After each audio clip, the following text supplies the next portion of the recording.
Good morning, good morning, good morning. We are heading towards the very end of this story. Thank you all for tuning in when you've seen the videos up there every time. And yeah, we're well past 1,500 viewings over all the videos.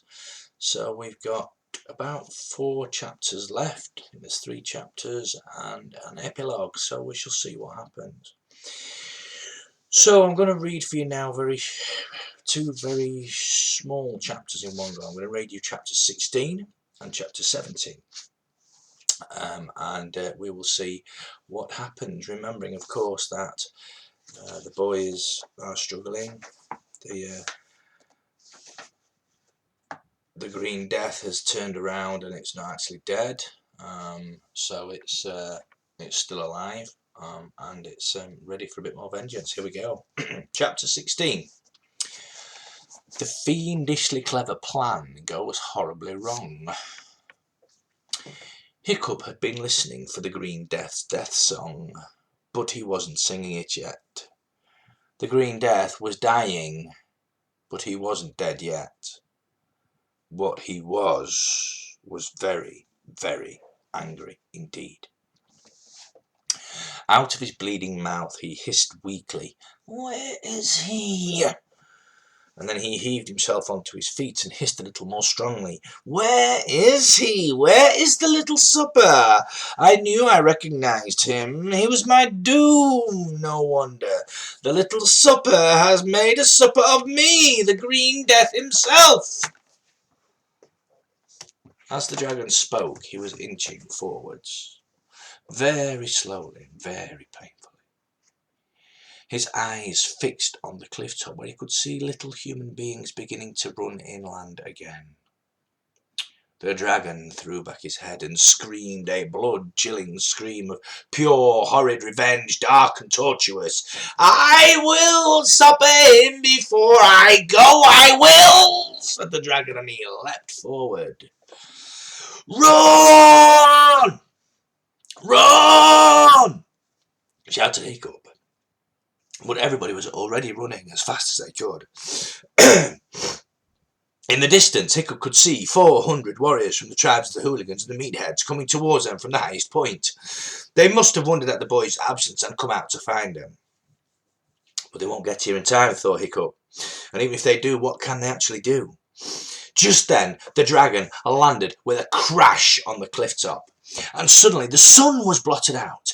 20 boys ran towards the shelter of the ferns. The dragon picked up the nearest one with a claw and turned him over. It was Dog's Breath. By the time the dragon had tossed him aside and muttered, "Not you," the other boys had disappeared into the bracken. The dragon was sick, but he laughed weakly. "You're not safe there. Oh, no, no, no. For though I can't see you to kill you, I can still use my fire." The bracken caught fire with the dragon's first breath, and the boys ran out of it as fast as they could. Hiccup stayed a little longer because he knew that the dragon was actually waiting for him. Finally, the heat became unbearable, and he took a deep breath, closed his eyes, and ran out into the open. He had run barely 100 meters before 2 of the dragon's talons closed around his middle, and he was lifted up way up, so the other boys looked like little specks beneath him. The dragon held Hiccup in front of him. "We are both supper now, little supper," he said, and he tossed Hiccup high into the air. As Hiccup somersaulted for the second time, he thought to himself, "Now this is definitely the very worst moment of my life." And then he was falling. He looked down. There was the dragon's mouth, wide open like a great, big, cavernous tunnel. And Hiccup was about to fall straight into it. Chapter 17. In the Mouth of the Dragon. Hiccup fell into the mad dragon's mouth, and its teeth snapped shut behind him like prison doors. He was falling through complete darkness, surrounded by a smell so awful it was suffocating. He jerked to a sudden halt as the back of his shirt caught on something and held.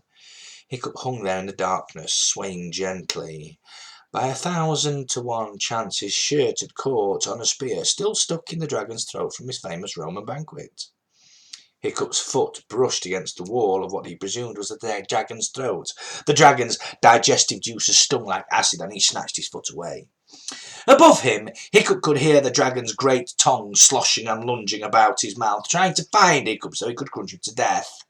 He hadn't intended to swallow him whole. A disgusting river of green goo dripped down the puffy red insides of the dragon's throats. Just across from where Hiccup was hanging, yellow-green steam was puffing out of 2 small holes in the slimy wall. Every now and then a small explosion sent little flickers of flame shooting out of the holes. How interesting, thought Hiccup, who was strangely calm because he couldn't quite believe that this was really happening. Those must be where the fire comes from. Viking biologists had wondered for years where the fire that dragons breathed came from. Some said the lungs, others said the stomach. Hiccup was the first to discover the fire holes, which are too small to see with the naked eye normal-sized dragon. Way down below him, Hiccup could hear the distant rumbling of singing from the dragon's previous meal. Wow! Sea Dragonus Giganticus Maximus obviously takes a long time to digest, thought Hiccup to himself. It was, indeed, still going strong. Humans can be bland, but if you have some salt to hand, a little bit of brine will make them tasty fine. The spear was gradually bending over with Hiccup's weight. It was only a matter of time before it broke, and he fell to join the breezy optimist in the stomach below. What was worse, the fumes and the heat and the smell were starting to confuse Hiccup so that he could no longer really cared. The terrible noise of the dragon's heart beating had entered into Hiccup's chest and forced his own heart to follow the same rhythm. A dragon has to live, after all, he found himself thinking, and then he remembered the dragon's words to him as he stood on the cliff top. You'll find that you come round to my point of view when you're inside me. Oh no, thought Hiccup. The dragon's digestion is already working. I need to live, I need to live, I need to live, I need to live, he repeated over to himself, over and over again, trying desperately to block out the dragon's thoughts. There was a horrible creaking noise as the stout Roman spear began to split in 2.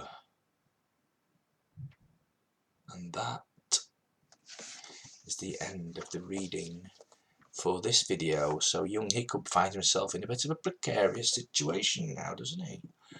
Hanging inside the dragon's throat, stomach not far below, fire holes opposite him, digestive juices beginning to turn him into dragon poo or something, I suppose. I wonder how this is going to end. Leave it for now. See you later. Bye bye.